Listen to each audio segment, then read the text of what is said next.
Hello दोस्तों, तो आशीष study zone में आप सभी का फिर से स्वागत है। तो ये क्या है, हमारी पार्ट 2 है। पार्ट 1 हमने क्या है कल पहली यानी कि इससे पहले वाली वीडियो में कंप्लीट कर लिए थे। तो ये कौन सी हमारी पार्ट 2 वीडियो, ठीक है। तो पहली वीडियो में हमने क्या देखने का प्रयास करे थे कि जो पदार्थ है, पदार्थ होता क्या है, उसकी परिभाषा देखने का प्रयास करे थे, है ना। देखे थे कि नहीं? तो ठीक है, पहली वीडियो में क्या देखे थे हमने कि पदार्थ होता क्या है, उसकी परिभाषा जानने का प्रयास किए थे। पदार्थ उसकी हमने अवस्थाओं के बारे में जानने का प्रयास किया था, ठोस, द्रव, गैस, प्लाज्मा, ठोस, आइसोटोप, कंडेंसेट। तो ये क्या पहली वीडियो में देखे थे। और देखे थे हमने क्या कि जो पदार्थ है, अगर पदार्थ की अवस्था है, पदार्थ की अगर अवस्था में हमको परिवर्तन करना है तो किस प्रकार से हम कर सकते हैं। जैसे कि ताप बढ़ा के, दाब दे के, दाब बढ़ा के, तो इसमें भी हम क्या अवस्था में परिवर्तन कर सकते थे। आज हम देखने का प्रयास करेंगे कि पदार्थों का जो वर्गीकरण है, पदार्थ का जो वर्गीकरण है किस किस प्रकार से किया जाता है, इसमें तत्व क्या होते हैं, यौगिक क्या होते हैं, मिश्रण क्या होते हैं, ये सब जानने का प्रयास करेंगे हम। तो ठीक है, तो पदार्थ की परिभाषा हमने क्या देख लेते थे पहले कि कोई भी वस्तु जो जगह घेरती हो, क्या करती हो, जगह घेरती हो, प्लस उसका एक द्रव्यमान होगा तो क्या कहलाएगी, पदार्थ हो जाएगी। तो पदार्थ का जो वर्गीकरण है इसको हम देखते हैं। पदार्थ का वर्गीकरण दो भागों में होता है, एक भौतिक वर्गीकरण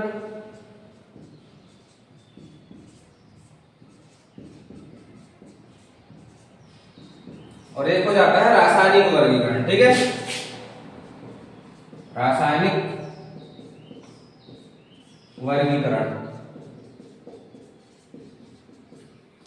तो क्या है, भौतिक वर्गीकरण के हमने अंतर्गत क्या है कल हमने पढ़ लिए थे, क्या क्या थे, ठोस, द्रव, गैस, इन सब के बारे में हमने पढ़ लिए थे कल। तो इसको लिख देते हैं बस, क्योंकि इसको हमने समझ चुके हैं कल।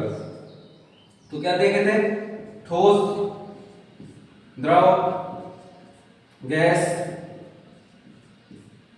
प्लाज्मा, उसके बाद बोस, आइसोटोप, कंडेंसेट, ठीक है। इसको शॉर्ट में लिखते हैं, बीडी लिख देते हैं हम लोग, तो आपको पता रहना चाहिए, बोस, आइसोटोप, कंडेंसेट। तो इसका नाम हो जाता है ना, याद रखिएगा। तो पदार्थ की जो सबसे, अगर पूछ लेता है आपको कि जो भौतिक अवस्था के अंतर्गत ठोस, द्रव, गैस है, तो सबसे गर्म अवस्था कौन सी है या तीव्र टेम्परेचर वाली अवस्था कौन सी है, तो प्लाज्मा है।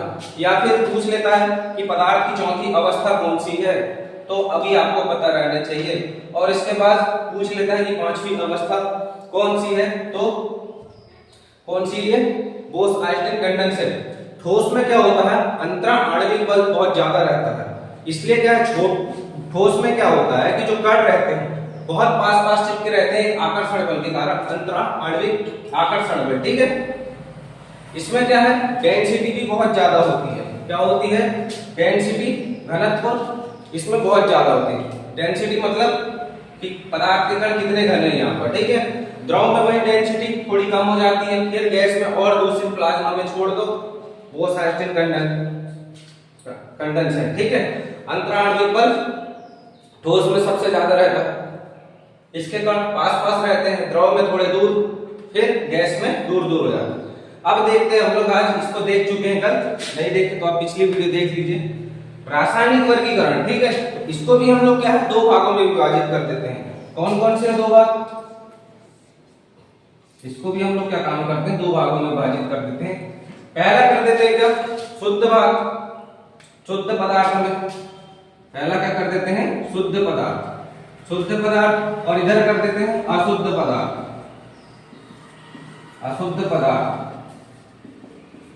शुद्ध पदार्थ इसके नाम से ही स्पष्ट हो रहा है, क्या हो रहा है, शुद्ध।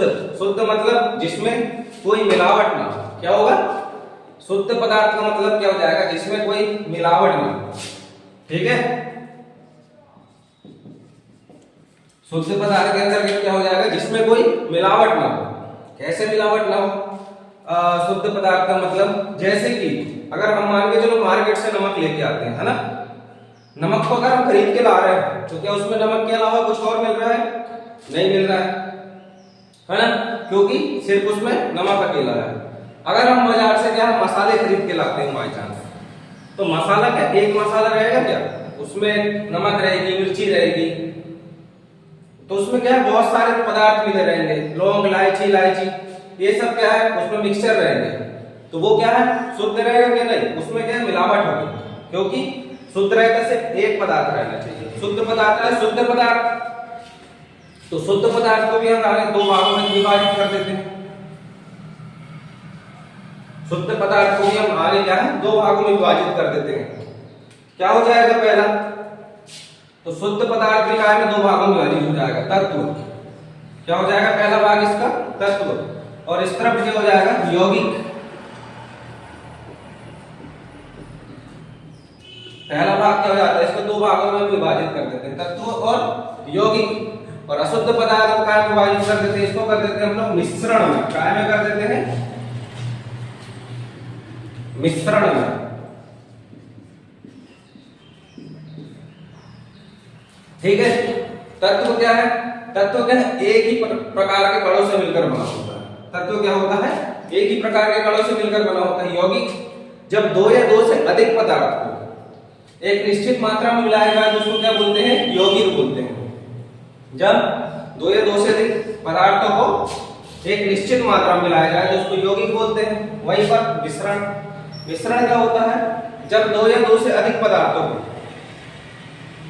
जब दो या दो से अधिक पदार्थों को किसी भी मात्रा में मिलाया जाए, अनिश्चित मात्रा में मिलाया जाए, अनिश्चित मात्रा में मिलाया जाए तो उसे क्या बोलेंगे हम लोग, मिश्रण बोलेंगे। ठीक है।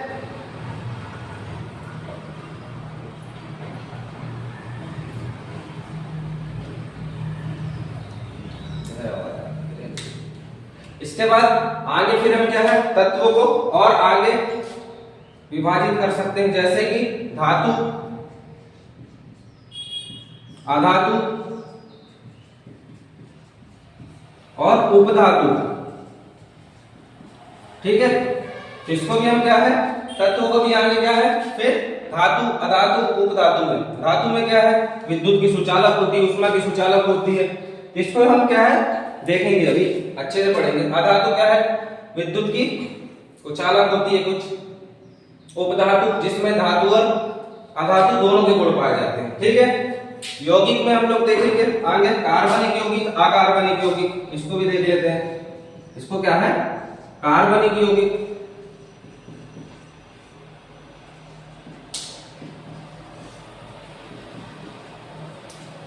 तो इसमें क्या है, कार्बनिक यौगिक, अकार्बनिक यौगिक, इसको भी देख लेंगे हम अभी। एक एक करके सबको समझने का प्रयास करेंगे हम अभी। ठीक है, टेंशन मतलब। ठीक है। मिश्रण में देख लेंगे हम लोग क्या, मिश्रण को भी आगे हम दो भागों में विभाजित कर देते हैं। कौन कौन सा मिश्रण, समांगी मिश्रण और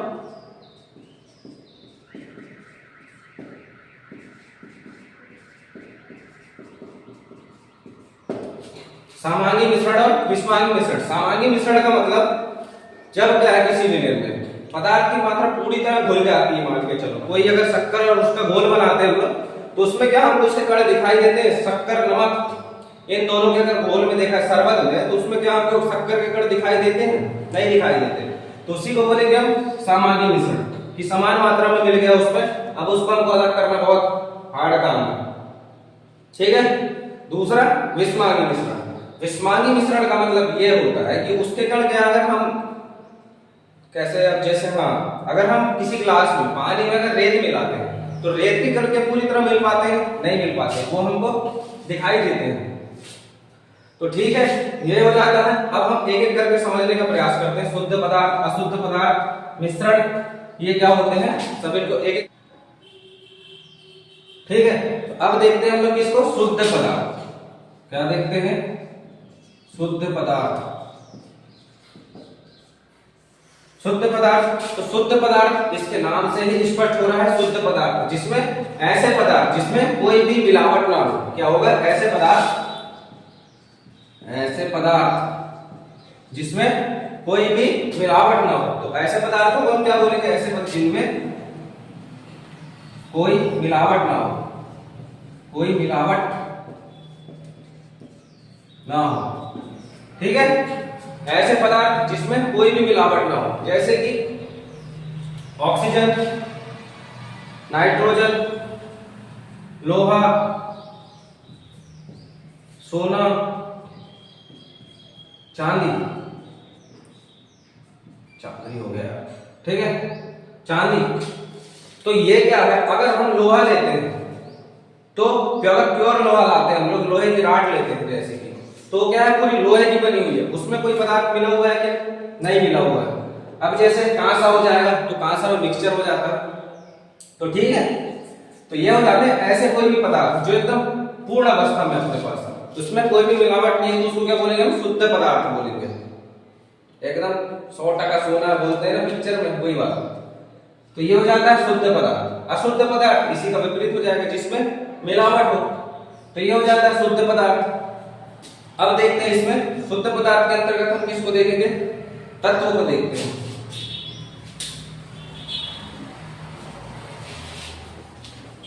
शुद्ध पदार्थ के अंतर्गत किसको देखने का प्रयास करेंगे हम लोग, तत्व। तत्व किसको बोलेंगे हम, तत्व क्या बोलते हैं, एक ही प्रकार के परमाणुओं से मिलकर बना हुआ पदार्थ, एक ही प्रकार के परमाणुओं से मिलकर बना हुआ पदार्थ क्या है, एक ही प्रकार के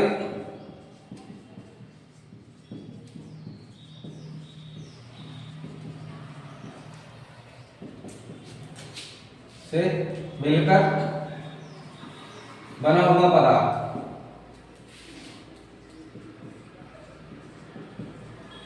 अब आप बोलोगे कैसे सर एक ही प्रकार के परमाणुओं से, तो जैसे कि हमने पिछली क्लास में पढ़े तो नहीं बता देता हूं, तो जैसे कि जो परमाणु होता है, अब जैसे कि मार्कर है तो ये छोटे छोटे कणों से मिलकर बना होता है ना, छोटे छोटे कणों से मिलकर बना हुआ है। तो एक अवस्था इसकी ऐसी आ जाएगी कि इसको क्या है, हम तोड़ नहीं पाएंगे, किसको, इसके कण को, छोटे छोटे इतने बारीक हो जाएंगे कि उसको हम तोड़ नहीं पाएंगे। तो वैसे क्या है, जिन छोटे छोटे कणों से मिलकर बना हुआ है मार्कर, उन्हीं को बोलते हैं क्या, परमाणु। तो क्या है, एक ही प्रकार के परमाणुओं से मिलकर बने हुए पदार्थ को क्या बोलते हैं हम लोग, तत्व कहते हैं, ठीक है। एक ही प्रकार के परमाणु से मिलकर बना हुआ पदार्थ को तत्व कहते हैं। तो इसमें भी जैसे कि पिछले में देख लिए थे हम, मिलावट ना हो, इसका भी उदाहरण वही हो जाएगा, क्या, लोहा। अब जैसे हम शक्कर को लेते हैं तो वो भी क्या है, प्योर है ना वो भी, तो उसमें भी कोई मिलावट नहीं है। लोहा, चांदी कर लो, क्या, सोना, तो ये हो जाते हैं क्या, तत्व हो जाते हैं, है ना, तत्व हो जाते हैं। अब इसके अंदर धातु, अधातु, उपधातु है, इसको भी देख लेंगे हम। पहले देख लेते हैं यौगिक की परिभाषा। यौगिक की परिभाषा, तो यौगिक की परिभाषा क्या हो जाएगी, अब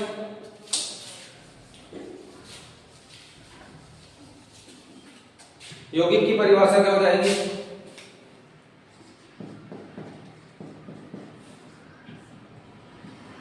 यौगिक की परिभाषा क्या हो जाएगी, जब दो या दो से अधिक पदार्थ को, जब दो या दो से अधिक पदार्थ को एक निश्चित मात्रा में मिलाया जाएगा, तब हम उसको क्या बोलेंगे, यौगिक बोलेंगे। क्या होगा, जब दो या दो से अधिक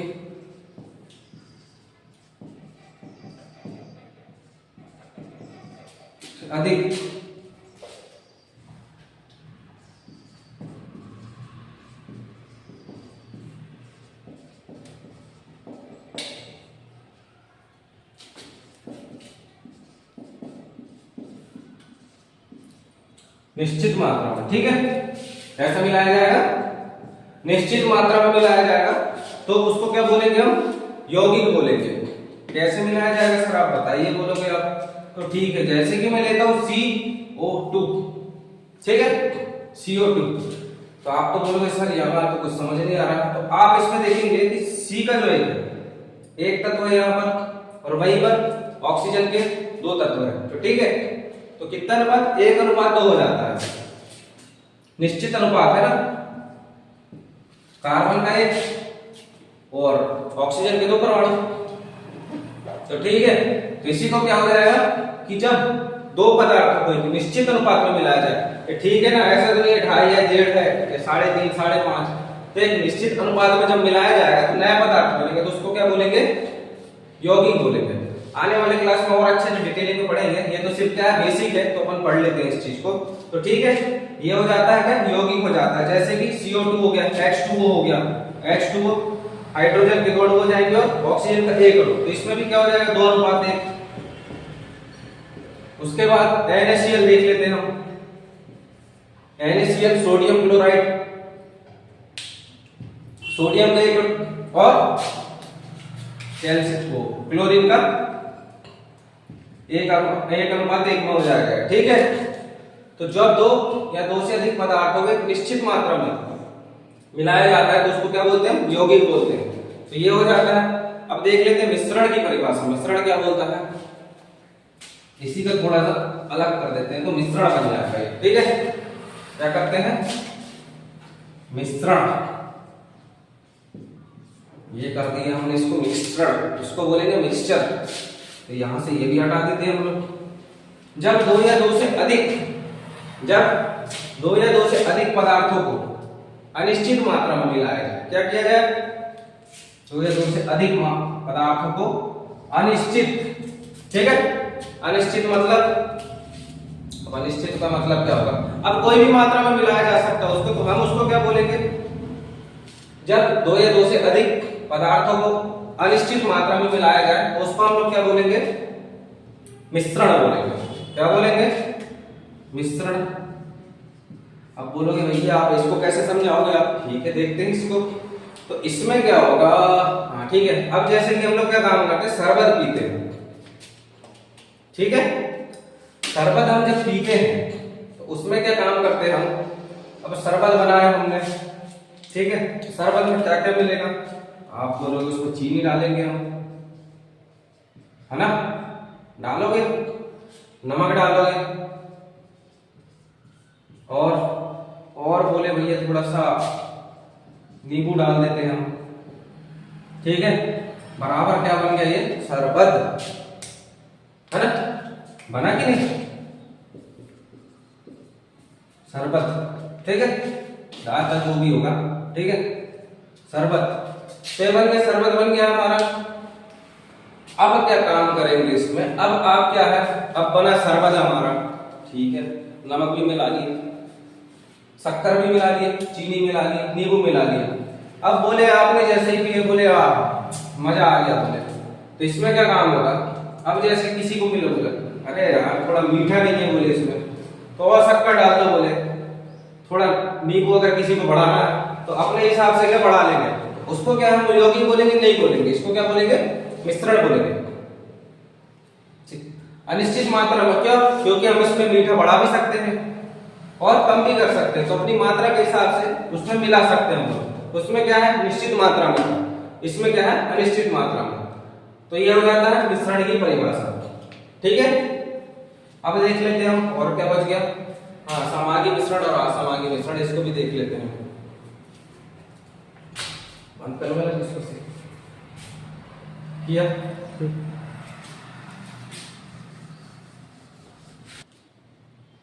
ठीक है। तो हमने देख लिया मिश्रण के बारे में, देख लिया यौगिक, देख लिया तत्व, देख लिया। अब देखते हैं कि जो सामान्य मिश्रण और विषमांगी मिश्रण क्या होता है, ठीक है। ऐसा मिश्रण, क्या चीज, ऐसा मिश्रण, पहले लिख लेते हैं फिर समझा देते हैं। ऐसा मिश्रण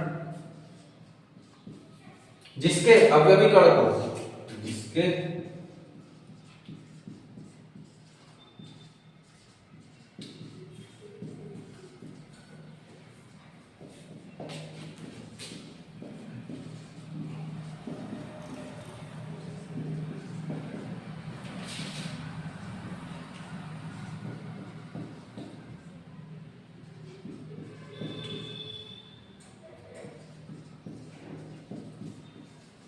क्या है, ऐसा मिश्रण जिसके अवयवी कणों को हम क्या है, अलग अलग करके नहीं देख सकते। जैसे कि शक्कर, शरबत, जैसे कि हमने शरबत को बनाए थे, तो क्या शरबत को हम लोग अलग अलग करके देख सकते थे, उसमें देख सकते थे क्या, नहीं देख सकते, ठीक है।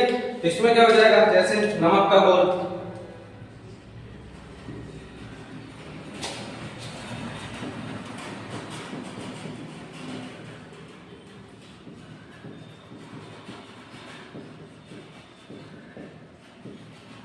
ठीक है, ऐसा मिश्रण जिसके अवयवी कणों को हम अलग अलग करके नहीं देख सकते।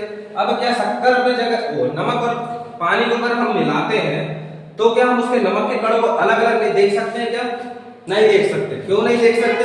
क्योंकि हमने पिछली क्लास में पढ़ा हुआ है इसको कि जो पदार्थ के अवस्था में देखे थे हमने कि जो पदार्थ की जो कणों के बीच में रिक्त स्थान पाया जाता है, हमने पहली क्लास में देख लिया, आप पहली वीडियो देखोगे तो क्या होता है, जो नमक के कण है या शक्कर के कण है,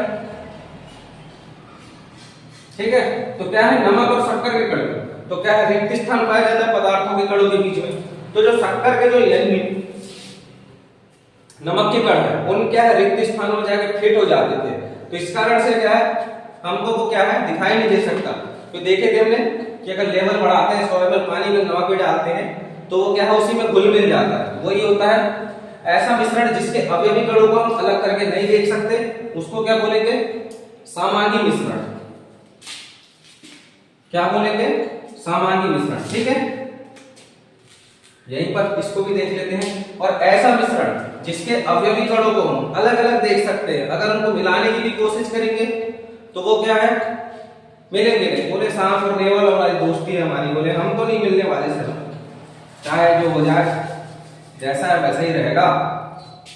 तो वही है जिसके अवयवी कणों को अलग करके नहीं देखा जा सकता, वो अलग अलग देखा जा सकता है, तो उसको क्या बोलेंगे हम लोग? विषमांगी मिश्रण।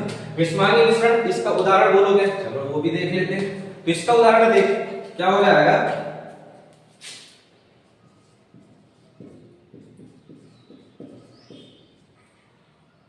जल यानी कि पानी में अगर आप रेत को मिलाएंगे तो क्या रेत और पानी कभी मिल जाएंगे साथ में? नहीं मिलेंगे, तो उसका विलयन हो जाएगा। जैसे और क्या हो जाएगा, जैसे कि तेल और पानी, तेल और पानी, तेल प्लस पानी, इनको भी अगर आप मिलाने का प्रयास करोगे तो वो क्या मिलेगा? नहीं मिलेगा, क्योंकि पानी ऊपर तैरते रहेगा। तो ये हो जाते हैं क्या विषमांगी मिश्रण के उदाहरण हो जाते हैं हमारे, कि ऐसा मिश्रण जिसमें अवयवी कणों को अलग अलग करके देखा जा सकता है, उसको बोलेंगे विषमांगी मिश्रण। जिसमें नहीं देख पा रहे हैं हम लोग तो चीनी और पानी का मिश्रण या शक्कर नमक और पानी का मिश्रण, तो यह हो जाता है समांगी मिश्रण और विषमांगी मिश्रण। अब देख लेते हैं इसके बारे में, कार्बनिक और अकार्बनिक के बारे में, जिसमें कार्बन की मात्रा होगी। तो ठीक है, इसको देख लेते हैं। बंद कर दो इसको, कर दिया। तो ठीक है, अब देखते हैं हम लोग किसके बारे में, कार्बनिक यौगिक और अकार्बनिक यौगिक। तो ऐसे यौगिक जिसमें कार्बन मुख्य तत्व के रूप में होता है उसे कार्बनिक यौगिक बोलते हैं। क्या बोलते हैं? ऐसे यौगिक जिसमें कार्बन क्या है मुख्य तत्व के रूप में होता है, कार्बन मुख्य तत्व के रूप में, ठीक है, मुख्य तत्व के रूप में होता है, उसको कार्बनिक यौगिक बोलते हैं। इसको ऐसे यौगिक जिसमें कार्बन क्या है मुख्य तत्व के रूप में होता है उसे कार्बनिक यौगिक बोलते हैं। तो बोलोगे ठीक है कैसे, जैसे कि CH4 क्या है मीथेन, तो इसमें क्या है C क्या है कार्बन है हमारा, ये क्या है मुख्य तत्व का कार्य कर रहा है यहाँ पर सामने में, ठीक है। और जैसे कि और क्या हो जाएगा एथिल अल्कोहल 2H5OH अल्कोहल, इसमें भी क्या है मुख्य तत्व के रूप में कार्य कर रहा है CO2। तो इन सब में क्या है कार्बन क्या है मुख्य तत्व के रूप में कार्य कर रहा है। तो ऐसे यौगिकों को हम क्या बोलेंगे? कार्बनिक यौगिक बोलेंगे। वहीं पर ऐसे यौगिक जहां पर कार्बन मुख्य तत्व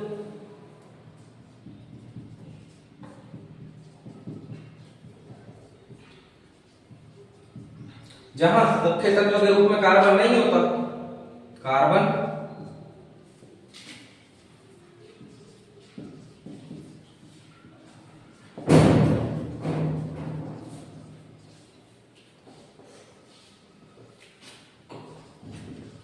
जहां पर कार्बन मुख्य तत्व के रूप में नहीं होता है उसको क्या बोलेंगे? अकार्बनिक यौगिक। जैसे कि H2O हो जाएगा हमारे पास, ठीक है, H2O हो जाएगा, NaCl जो भी हो जाए कोई बड़ी बात नहीं, लिख सकते हैं NaCl, CO2 नहीं होगा, ऊपर हो गया क्योंकि NaCl, क्योंकि इसमें है कार्बन है लेकिन अलग है।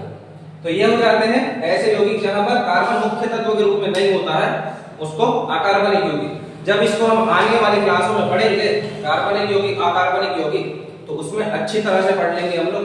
तो ये हो जाते हैं कार्बनिक यौगिक और अकार्बनिक यौगिक भी।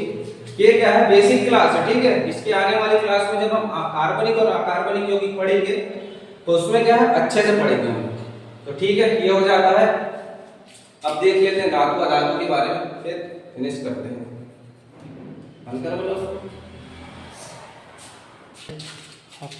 तो ठीक है, अब देख लेते हैं। अब तत्वों के बारे में देख लेते हैं कि एक ही प्रकार के परमाणु से मिलकर बना होता है, तो जिसको क्या बोलते हैं हम, तत्व। जैसे कि लोहा, तो उसमें पूरे कण काय के रहेंगे, लोहे के रहेंगे, तब उसको हम क्या बोलेंगे, तत्व बोलेंगे। अगर उसमें कोई भी पदार्थ मिला दिए तो क्या बोलो, शुद्ध पदार्थ रहेगा नहीं रहेगा, उसमें क्या मिक्सचर हो जाएगा, तो दूसरी कैटेगरी में चले जाएगा फिर। तो क्या है, तत्वों के अंतर्गत भी हमने देखे थे, क्या है, धातु, अधातु और उपधातु, ये तीनों देखे थे। तीनों को थोड़ा थोड़ा देख लेते हैं बेसिक, फिर आने वाली क्लास में इसको अच्छे से पढ़ेंगे हम लोग। तो क्या हो जाएगा ये, धातु में, धातु क्या होती है, उष्मा की सुचालक होती है, उष्मा विद्युत की सुचालक। जैसे कि अगर कोई लोहे की छड़ है, आप एक तरफ उसको गर्म करोगे तो उससे क्या है, धीरे धीरे क्या है, इधर का हिस्सा भी गर्म हो जाएगा। तो ये क्या है, धातु उष्मा की भी सुचालक होती है। उधर से गर्मी करेंगे, उधर से जलाएंगे तो इधर का हिस्सा भी गर्म करने लगेगा। विद्युत की सुचालक होती है। सुचालक मतलब जिसमें विद्युत आराम से प्रवाहित हो सकती है। हम यहां से जब बल्ब जलाएंगे, 4 किलोमीटर भी जलाएंगे तो वहां जाके चालू हो जाएगी, क्योंकि विद्युत की स्पीड बहुत ज्यादा होती है। कितनी ज्यादा, अब मत पूछो, यहां से 100-200 किलोमीटर तो ऐसे ही जला लोगे बस। आने वाली क्लास में देखते हैं उनको भी। तो क्या है, विद्युत की सुचालक होती है ना। फिर उनका गलनांक और पतनांक उच्च होता है। अगर उनको गलाएंगे और जमाएंगे तो उसका गलनांक और पतनांक उच्च रहता है।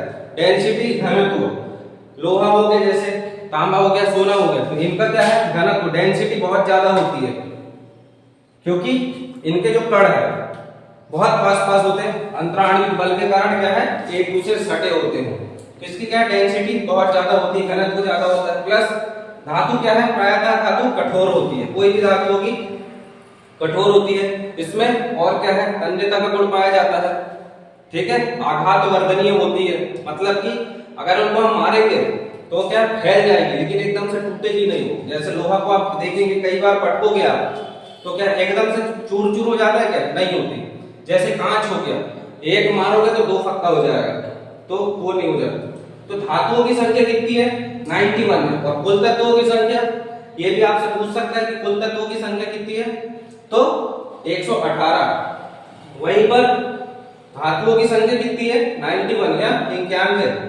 अधातु में क्या होता है, ये विद्युत और उष्मा के उचालक होते हैं। वहीं पर डेंसिटी भी इनकी कम होती है। ये सामान्यतः क्या होते हैं, धातु कठोर होती है, लेकिन अधातु क्या होती है, मुलायम होती है। वहीं पर इसका क्या हो जाएगा, अधातु, इसके उदाहरण क्या हो जाएंगे, जैसे कि हाइड्रोजन, कार्बन, हीलियम, ये सब क्या है, अधातु के उदाहरण है। फिर अब देख लेते हैं, बोले हाँ धातु भी खत्म, अधातु भी। अब आ जाओ उपधातु में। उपधातु के क्या लक्षण है भैया, ये दोनों के हैं। इससे भी थोड़ा उधार ले लिए, इससे भी थोड़ा उधार ले लिए, तो इसमें क्या है, दोनों के गुण पाए जाते हैं। तो ये क्या है, जैसे बोरान, सिलिकॉन, पोलेनियम, ये सब क्या है, अधातु, उपधातु के उदाहरण। उपधातुओं की संख्या कितनी है, 7 है। तो अगर आपसे पूछ लेता है, एग्जाम में आता है, तत्वों की संख्या, कुल तत्वों की संख्या कितनी है, 118। वहीं पर लोग धातुओं की संख्या कितनी है, 91, 91 है। अधातु की संख्या कितनी है, 20 है। वहीं पर उपधातु की संख्या 7 है। अब और महत्वपूर्ण देख लो, तो जैसे कि हमारा जो ब्रह्मांड है, ब्रह्मांड देखे थे हमने, पढ़े थे ब्रह्मांड के बारे में। तो ब्रह्मांड में हमने कौन सी गैस देखी थी सबसे ज्यादा, कौन सा तत्व था वहां पर जब ब्रह्मांड का निर्माण हो रहा था, उसमें हम देखे थे कि हाइड्रोजन से किस प्रकार से सारे गैसों का निर्माण हुआ था। तो ब्रह्मांड में सबसे ज्यादा कौन सा तत्व है, हाइड्रोजन है। वहीं पर वायुमंडल में भी कौन सा तत्व है हमारे यहाँ सबसे ज्यादा, नाइट्रोजन गैस है, 78%, ठीक है। और मानव के शरीर में, हमारे शरीर में सबसे ज्यादा कौन सी गैस है, ऑक्सीजन है। क्योंकि उससे ही हमारा सब काम दाम चलता है। ऑक्सीजन ही खत्म तो हम भी खत्म। तो उसके बाद पृथ्वी की सतह पर या भूप्रपट्टी पर सबसे ज्यादा कौन सी गैस पाई जाती है? तो ये भी आपको पता रहना चाहिए, कौन सी? Oxygen gas.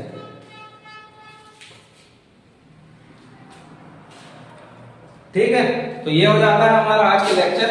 अब आने वाली क्लास में हम क्या है और आगे के जो टॉपिक है उनको कंप्लीट करेंगे। तो ठीक है, वीडियो अगर आपको अच्छी लगे तो please like share and subscribe करिए। धन्यवाद।